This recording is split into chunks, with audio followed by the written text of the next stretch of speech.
respect nature and look after what it has been is ready at hand. And so there are different kinds of plants which you see around here, and I believe most of them will be the native plants. And then here, the particular ones will be these lotus flowers. And lotus flowers represent purity in Buddhism. Do you know why? Tell me. Because when you first plant it, you have to bury it in mud. But once it grows and blossoms, you will see that the flower is so beautiful that not a single drop of mud will be contaminating it. So it grows out of mud into purity. And that represents a special goal for us in Buddhism. And what we do is to hope to liberate ourselves from this world full of defilements and contaminations into a life that is more pure and happy. So this is very similar to the Christian thought. Yes, I believe so.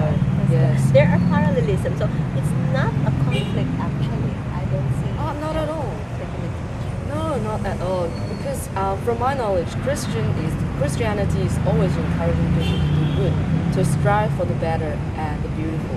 And then Buddhism also focuses on this too. Therefore, I would say in one way, the righteous religions are all the ones that strive for the common good of human beings. Therefore, in this manner, Buddhism and Christianity will have something in common. Was there any time you didn't feel any Zen at all? Well, that sense of Zen is not present when our mind is scattered. So if I'm sitting here and thinking about what I ate at lunch, and then I don't think Zen is present with me. But if I focus my mind and on your questions and our interaction, then we are actually involved in the process of Zen.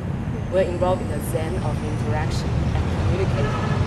So you can be anywhere, in New York, in Australia, where you come from, yes, in true. Taiwan, in Japan, wherever, and still feel totally Buddhist, feel totally Zen. I would say so. It's actually a daily practice that we do. And Zen doesn't mean that it doesn't happen only when you cross your legs and then close your eyes and put your hands in that lotus position. Zen is meant to happen everywhere in your life. Why? Because Zen adds that taste of interest and fun into your life. So for example, when you look at these flowers, and you can see how beautiful they are, and then you're experiencing the Zen of nature already. And if you always find the fun and good parts of everything that you do, then we will say that you have a taste of Zen, a sense of enlightenment, a mind that always sees into the brighter side of life. And that applies to food. Food too, yes. How do you prepare your food? How do we prepare our food? Well, here, I've just tasted the local Filipino food today, and I think it's been extremely delicious. So I believe how we prepare food here is basically try our best with cooking what's at hand. So no meat. We eat vegetarian. Are you lacto-ovo or strictly vegetarian? We are strictly vegetarian. No milk, no dairy, no eggs. We still take milk and dairy products, but we don't eat eggs. So it's like lacto-ovo. Yes. It's no eggs. No eggs. Only dairy products. I see. And is it very difficult to get what you need, the items that you need in preparing food? Like it has to be, soy-based. Not at all. Just as long as it doesn't involve meat or fish, and then it should be something that we can eat. So ever since, were you always into this? Did you ever try eating any other food like meat or whatever? No, I have actually never been provoked or tempted to eat those food because vegetarian food is so delicious. Yes, it is. Yeah, yes, when you eat it, your body feels very light and you feel very comfortable. So it was never a problem for me. So you don't do seafood or no seafood. Anything that involves the killing of life, we will try to involve as a part of our diet. So what about the facsimile, the ones that are soy-based or gluten-based, but are actually like facsimiles of salmon? They look like salmon, but they're not salmon. Is it okay for you to eat them? They look like crabs, but they're not crabs. For us, we tend not to eat food that take the shape of those animals. Oh. Yeah, we try not to. But these exist in Buddhism for one very special reason. That's it's to encourage the non-vegetarians to give it a try. So at first, some people will reject vegetarian food because they will think it doesn't have any taste, and I get hungry so fast. It's helpless to me. Therefore, we produce this food in those shapes to give them a sense that they are eating something that is familiar. Yeah, they're familiar with this food, therefore they try to eat it. And after they eat it, they realize, oh, this is vegetarian food. And it's actually good for me, and I enjoy the taste of it. And slowly they will increase the chances of them eating vegetarian food. How do you deal with anger management and ambition? Hunger management? Anger management. Ah. And ambition. Ambition. We will anything that is intended for the good, we will not prevent. So when you say ambition, I have my ambition. My ambition is to reach out into the world and to learn from different people in the world and to one day be of some contribution to it. So that's one way that I see ambition. And because it's not for my own private good.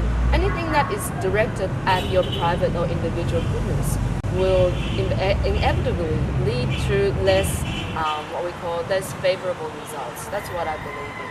And as for anger management, I think Zen helps. Vegetarian food also helps. And I think Zen also involves a process of gaining a deeper insight of yourself.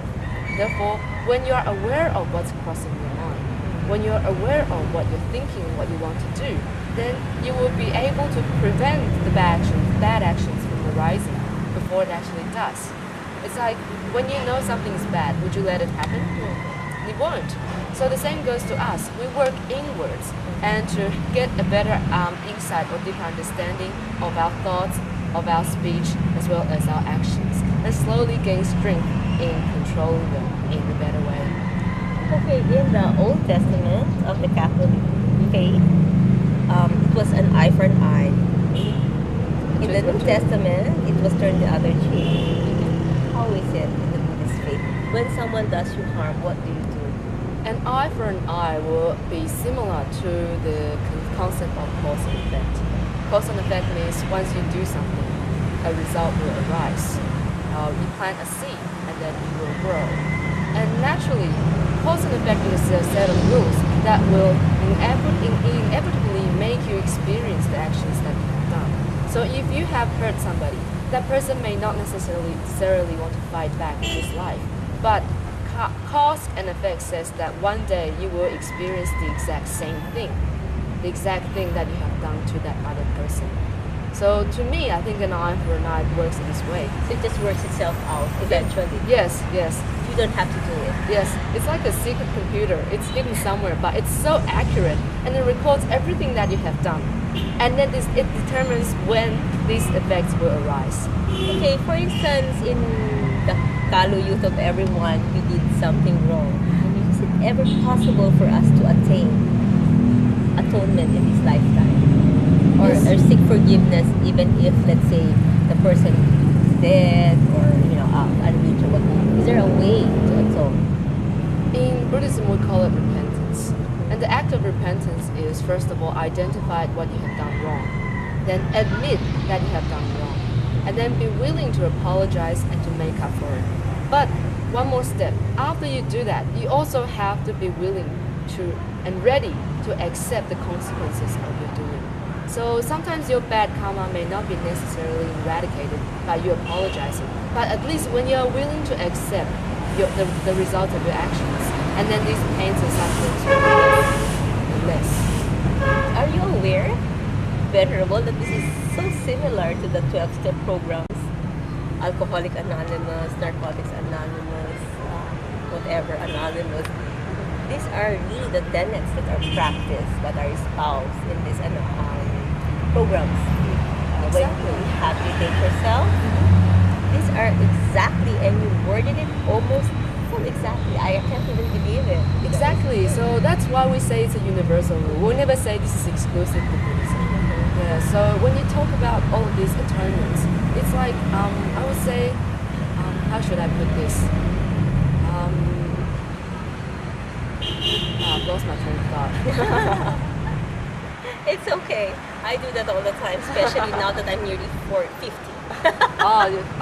You don't look